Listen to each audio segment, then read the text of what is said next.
Hoje é sexta-feira 13, conte algum relato sobrenatural que você ou algum conhecido viveu. Quando eu morava com minha avó, costumávamos compartilhar a cama, que ficava de frente para a porta do banheiro e para a porta do quarto que estava à direita. Certa noite, acordei no meio da madrugada, algo que acontecia com frequência, porém, percebi que minha avó não estava na cama. Ao olhar em direção ao banheiro, vi-a parada na porta, procurando algo na escuridão. Curioso, perguntei, vó, o que você está procurando a essa hora? Ela olhou para mim, não disse uma palavra e adentrou o banheiro. Fiquei observando, sem entender nada. Para minha surpresa, a porta do quarto se abriu, e lá estava ela, vindo da sala. Confesso que fiquei ainda mais perplexo com a situação. Só para contextualizar, já sofri alguns episódios de paralisia do sono, então de certa forma já me acostumei com os eventos assustadores que sucedem esse tipo de incidente. Porém, tem um caso em específico que me deixou um pouco desconfortável. Pois bem, fui à roça do meu sogro passar o dia e tudo ocorreu normalmente. Essa informação será importante no futuro. À noite comi um pouco a mais, fui deitar, não façam isso em casa, e ali estava em mais um episódio de paralisia do sono.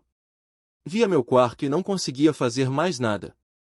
Nesse processo, apareceu uma figura feminina e disse que me deixe entrar no seu corpo. Obviamente, disse não. Com essa resposta ela ficou muito transtornada, começou a gritar e ao mesmo tempo surgiram vários vultos, que ficavam amureando, a sensação era terrível.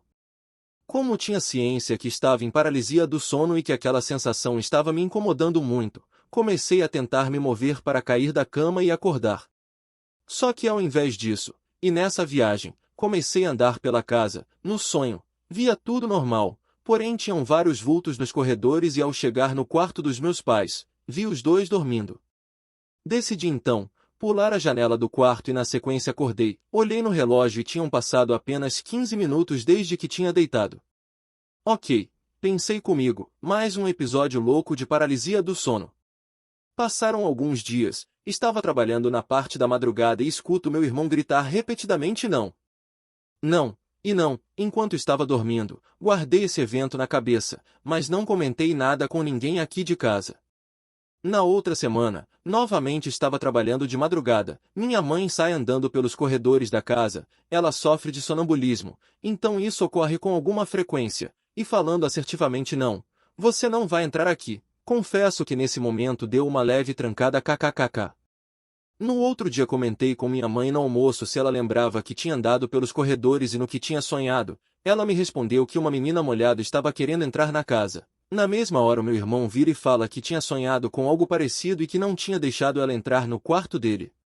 Perguntei quando ele tinha sonhado com isso e ele mencionou que tinha sido na semana anterior, aí já olhei assustado para os dois, eles perguntaram por que estava daquele jeito, mas desconversei para não preocupar ninguém, pensava isso tudo era uma grande viagem. O problema é que nas semanas seguintes o clima aqui de casa estava estranho, talvez estivesse sugestionado com essas questões, mas meu ponto de referência de sanidade era que todo mundo estava com dificuldades para dormir. Decidi comentar o caso apenas com minha namorada e após isso descobri que antes do meu sogro adquirir a roça dele, uma menina pequena havia caído dentro de um poço de água que tinha lá e morrido afogada. Nesse momento os pontos juntaram na minha cabeça. Contei o caso para minha mãe, omitindo apenas a parte da criança, e ela como é muito religiosa começou a rezar muito aqui em casa até essa sensação passar. Só que uns dias após as coisas normalizarem aqui em casa, a vizinha conversando com minha mãe vira e fala, nossa, esses dias está difícil, meu irmão não está conseguindo dormir direito. Diz ele que quando deita fica um monte de gente perto da cama fazendo barulho. Minha mãe passou as rezas para ela e depois comentou sobre a situação comigo.